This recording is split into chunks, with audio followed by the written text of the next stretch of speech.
In a moment when humanity was drowning in despair and darkness seemed to smother every corner of the world, a quiet light appeared, small, fragile, but radiant enough to change history.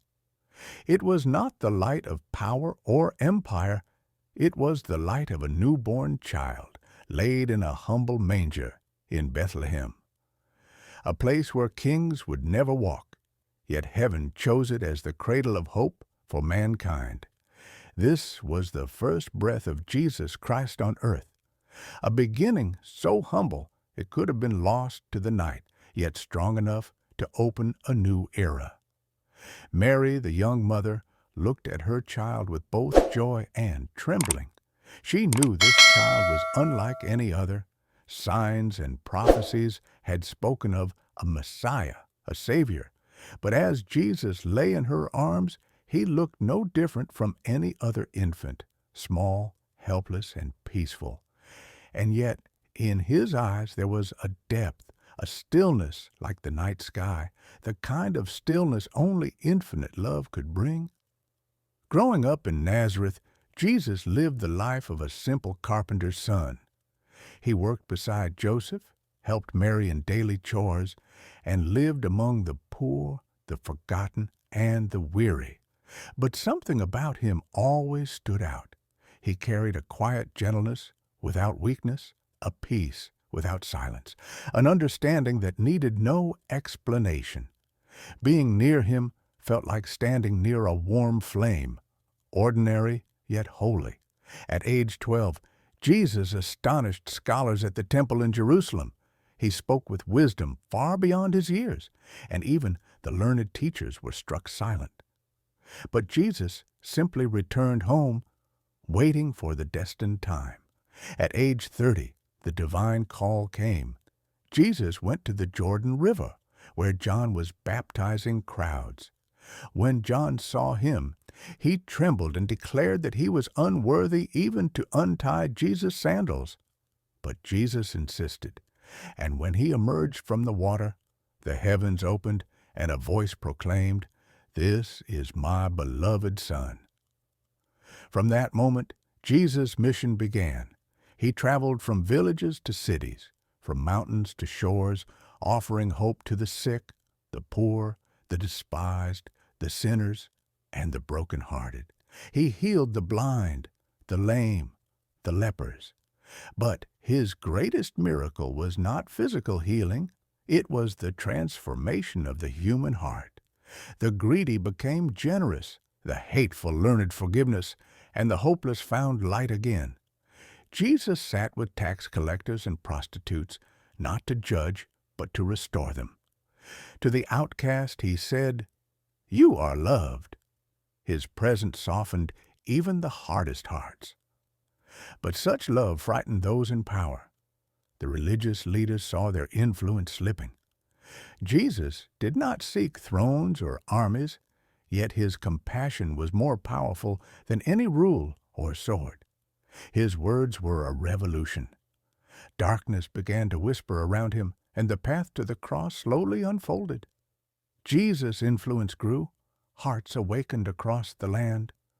The poor found dignity, the sinners found redemption, and the weary found rest. But at the same time, the shadows grew thicker, for there is nothing more threatening to a corrupt system than truth, and nothing more dangerous to those who hoard power than unconditional love. The religious authorities watched in fear as crowds flocked to Jesus. Their authority weakened with each miracle, each sermon, each moment of compassion. They questioned, "If the people follow him, who will follow us?" Jealousy turned to strategy. Strategy turned to conspiracy. Meanwhile, Jesus continued his mission with serene determination.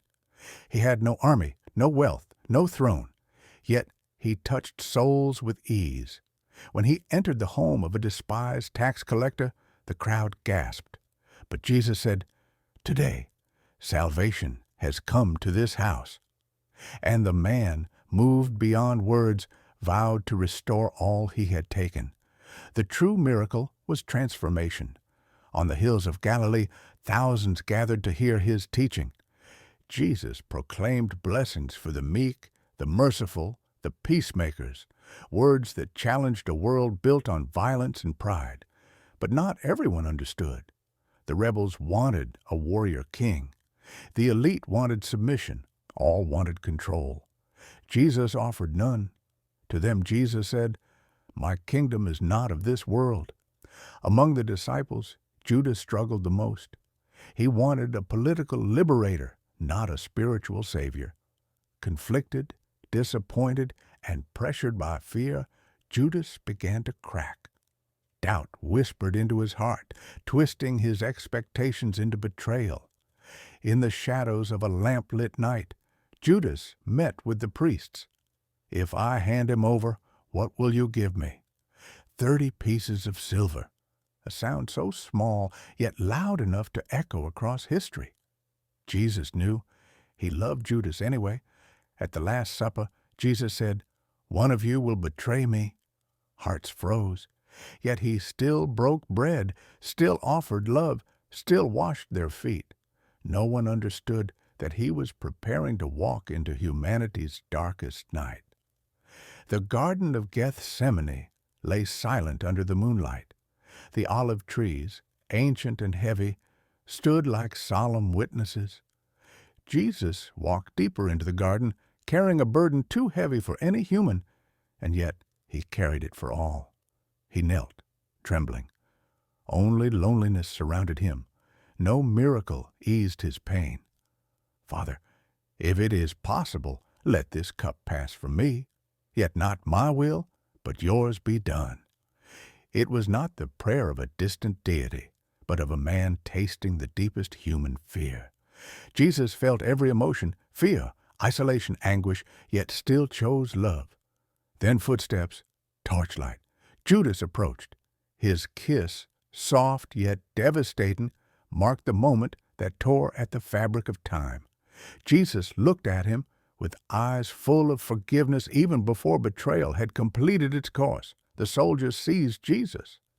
Peter drew his sword in panic, but Jesus said, "He who lives by the sword will perish by it." Love never grows from violence. Jesus was taken to the religious council. Accusations flew like arrows, lies twisted into verdicts. Jesus answered only one thing, "I am the truth." Before Pilate, Jesus remained calm. "My kingdom is not of this world," he said. Pilate saw innocence, but fear of the crowd pressed him into surrender. "Crucify him!" they shouted. The decision was sealed. Jesus was beaten until his body trembled. Blood marked his skin like the scars of humanity itself. He carried the wooden cross through the streets as people stared, some jeering, some weeping. Every step was agony, yet every step was chosen for love. When he fell, a man named Simon was forced to help.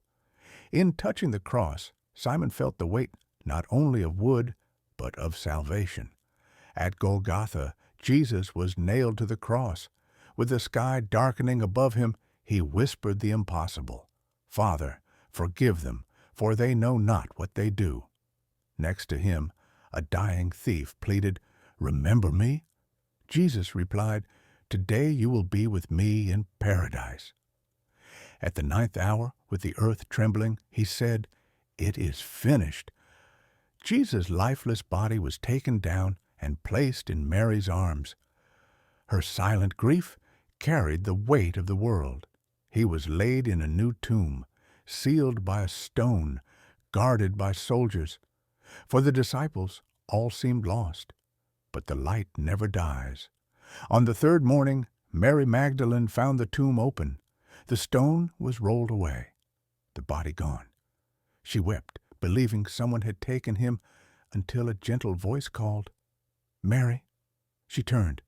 Jesus stood there, alive, radiant, peaceful.